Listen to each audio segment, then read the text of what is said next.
Nakita nyo na ba ang Taong Putik Festival? Dito lang yan sa Bibiklat, Aliaga. Tuloy po kayo dito sa dambana ni San Juan Bautista, dito sa Barangay Bibiklat, Aliaga, Nueva Ecija. Sa pamamagitan nito, na ipapakita namin ang tunay na debosyon at hindi lamang nasasalamin sa panalangin kung hindi higit sa pagmamahal at paglilingkod sa kapwa. Dasal ko kay San Juan ngayon, bigyan niya ako ng lakas para makapag-catechesis din sa mga nagpi-pilgrims. Walang mga problemang hindi namin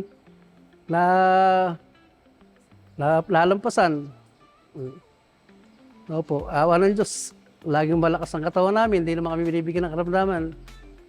Kaya nagpapasalamat po kami kay Apo San Juan, talagang yung pamamanata namin sa kanya, talagang may katuparan po. Nag-electrical po ako sa isang iglap. Baka po pwede kong mawala. Kaya po bago ko tumatrabaho, nagdadasal po muna ako. Lalo kung araw po ng linggo, sisimba po muna. Hindi ako gagawa ng kuryente na yan hanggang hindi sumisimba. Kaya samahan ninyo ako sa isa na namang lakbay simbahan dito sa Lakbites!